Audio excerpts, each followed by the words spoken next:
sa võtad selle snäki ja tõesti, ma ütlen, no läinud, mul on käekotis need ka kaasas. Panke siia ilus tutik, liptšik ümber ja tõsiselt kinkige kommide asemel oma armsamatele ja armsatele ja kinkige lihtsalt selline karbike ja vaadake, mis juhtub. Ma arvan, nad on väga õnnelikud.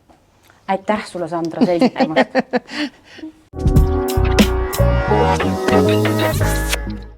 Kallis Reet, kuule, pühade aeg on käes, ma kuulsin, et sina käid seal FastFit 30, sa oled üle 30.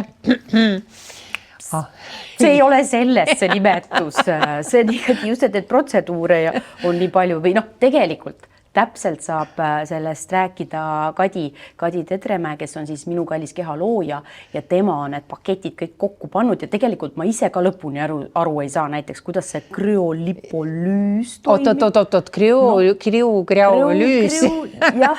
Aga eks see ei ole mingi külmutamine või? On, ja võt see ongi selline alguses ma mõtlesin, mina ei julge teada. Kas sa tegid ära selle? Aga ma tegin ühe korra ära, aga tegelikult on hea, kui teed nagu paar korda, et siis see täiega sul nagu lõhustab. Kuule, aga seal juhtus sul imelik asi, kas sul ei tekkinud mingisugune, kas sul sai külmunud, kas mingi kehaosad külmunud ära?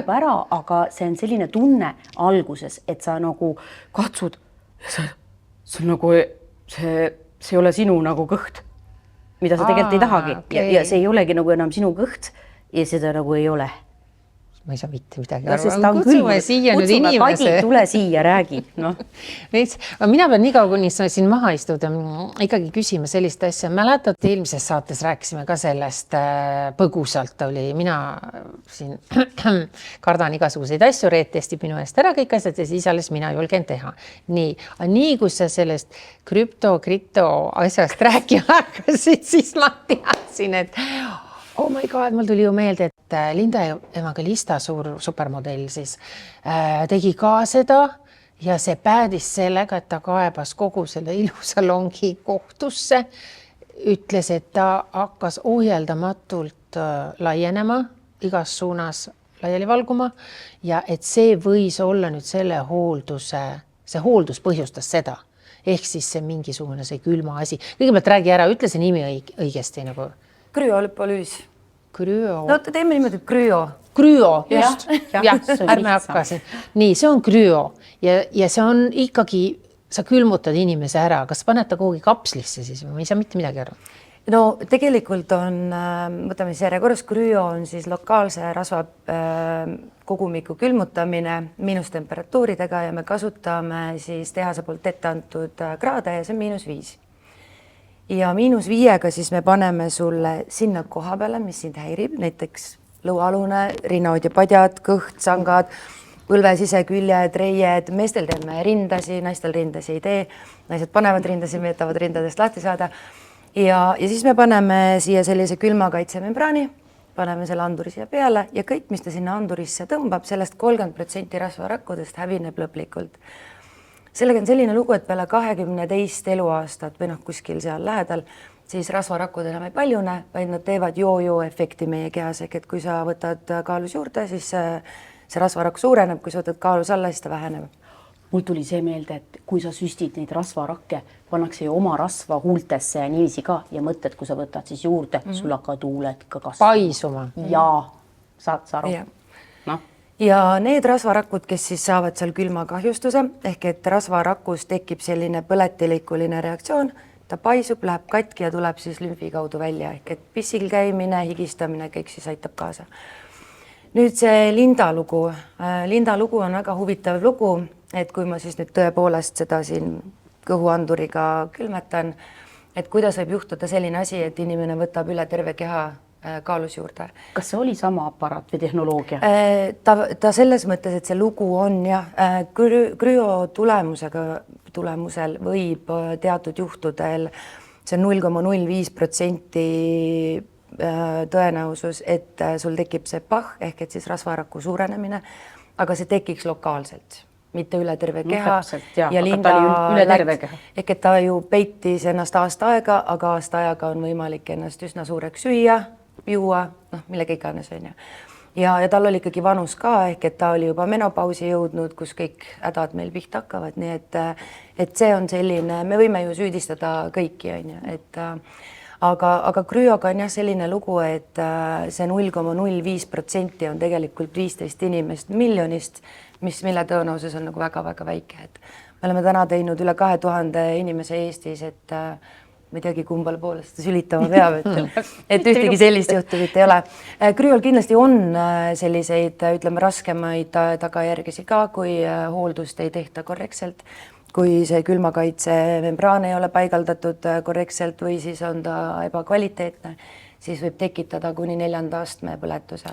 Ma mäletan, sa oled tegelikult mulle saatnud ka, et näed, kui on ebakompetentne tegija, et mis võib juhtuda, et see on nii tähtis seda selgitada ja just nagu õiged spetsialistid, masinad, kõik see on nii tähtis. Ja, aga räägi nüüd, sa käisid ära, proovisid ära, mis tunne sul oli nüüd siis? Ja, mul oli see tunne just, oligi natuke nagu õudne, et vaat ei tundnud seda kohta. Ta muutub täiesti tundetuks. Aga muud nagu ei olnudki, et selles mõttes ta ei ole valulik ega midagi, et ta on just selline hästi nagu kummaline. No ühesõnaga, kas see siis, kui ma lihtsa inimesena siis saaksin aru, et see nagu külmutab läbinisti selle massi siin ära. See rasv olema. See on niisama ehk et me ikkagi mõõdame ka, et me nagu kõiki selles mõttes ikkagi teha ei saa. Sellest nii-öelda rasva kogumikust sõltub anduri suurus, sügavus ja et ei ole päris niimoodi, et näiteks ma ei tee väga tugevas ülekaalus, ehk et krüo ei ole ikkagist kaalulangetuseks mõeldud protseduur, et ta on niisugune, tõesti, kui siin tead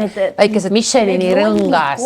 Täpselt see mutikõht, mis järsku sul ilmub ja see, mis ei allu ei dieedile, ei trennile. Mõnel on käe need kotikesed sinna hakkavad rippuma, et ja siis kuskil võt siia kuidagi ka vahest tulevad need rinnahoid ja mingid padjad, vaata sul, et see on nagu universaalne, et minu meelest teist sellist ilu, kuidagi protseduur ei ole, mis võtaks need nagu just need konkreetsed kohad ära. See on ainukene jah, mis hävitab rasvarahva. Nii, aga kui tihti sa pead seda tegema, kui järjepidev sa pead olema sellega siis? Ega ühel hetkel ei saa enam teha, ehk et see rasvaprotsent on nii väike juba sul kehas, et ikkagi välimuse või tulemi järgi siis. Just, ja küsitakse palju, et mitu korda ma pean tegema. Mina võin öelda, et ka mina tegin kõhtu 2 korda selles mõttes, et lihtsalt see nii-öelda teisest lapsest jäänud see niisugune vastik beebi kõht, lihtsalt see vana rasv istub seal, tal on väga mugav seal ja kõht on üldse kõige raskem piirkond, sest ta kaitseb ju tegelikult ka meie siseorganeid kõiki, on ju, et keha ei anna nii palju, kui ta võib-olla me ise tahaks. Aga üldiselt krüot ühte piirkonda peaks töötlema vähemalt 2 korda ja see on 2 kuuse vahega, ehk et selles mõttes on ta nagu kõige mugavam, et teda peab kõige vähem tegema, siis sa ootad oma tulemust, aga tulemust me ootame kõige kauem. Aga sa loed inimestele peale ka, et aga nüüd söö vähem ja nüüd ära toda asja puutu üldse ja nii edasi, et kas sa pead, inimene peab ise ka natuke vaeva nägema või vohmin need vorstid sisse ja siis aga lähen jälle krüosse. Kuidas see käib? Mina olen ikka naernud, et mida pikemad on need juustuletid poodides, seda rohkem on minul tööd, on ju. Aga tõepoolest ükski kehahooldusaparaat või need kaalulangetuspaketid, mis meil on, see masin üksinda ei tee seda tööd ära, et me ei saa minna sealt salongist McDonaldsisse lõunat sööma, et üldiselt meie juurde, kui nad juba selle raha välja käivad, on nad ise juba motiveeritud ja saavad nagu aru, et see on kahepoolne koostöö. No selge, siis minu kallis keha ja enne jõule veel vorstid puusadelt ära. Kas tagumikule saab ka teha või? Me ei tee tuharat, me teeme tuhara alust, nii et selles mõttes, sest tuhara rasvast ju tegelikult ehitatakse seda ilusat virsikupeput. Miks sa seda ära võtad, siis las olla. Kardashiani oled näinud? On käidud küsimus küll, et mul on rinnad hästi suured, et ma ei taha sinna rinnavähendusoperatsioonile minna, naised, aga tõesti neid me nagu ei tee, et ja mulle meeldib, et ta on just mitte kirurgiline, sest et elu sees ma ei läheks mingit rasvaimu või sellist asja tegema, aga vot seda, vot see on see piir. Ja siis selle tulemus on selline, et kui me räägime rasvaimust, kus sul siin sorgitakse ja ta paraneb ikkagi ebaühtlaselt, siis krüo tulemusel, kuna meie aparaat siis külmutab 360 kraadi, mitte niimoodi, et ülevalt alla, vaid 360 pärast, kui see kõik siia tagasi vajub, siis tegelikult on kõik ilus sirge, et ei kahjustada nahka. Nahk ei jää rippuma? Ei. Aga mis see nagu 30 tähendab see Fast Fit 30? See tähendab, et seal on 30 protseduuri sees. Okei. Siis ta on väga hea hinnaga. Oota, hinnast me ei ole midagi rääkinud. No 30 protseduuri on 695 eurot, mis teeb ühe protseduuri hinnaks seal 20 midagi. Jah, et selles krüo mõttes tegelikult ta on eraldi väga on ju okei. oluliselt kallim. no aitäh sulle. No tõesti, võt see vajas nagu lahti seletamist, sest sa muidu kogu aeg jälle osatasid ja niiviisi ja ma jälle vaidlen vastu ja nüüd tõesti, et ma teen selle teise korra ikkagi ka ära, sest et mina tegin ühe korra ja noh, ta läks paremaks, aga ütleme, ega ma pole toiduga ka muidugi piiranud. Vähem möödas ka. Ja, et nüüd teeme teise korra ja võt siis näeb seda tulemust, nii et watch me. Okei, I watch you.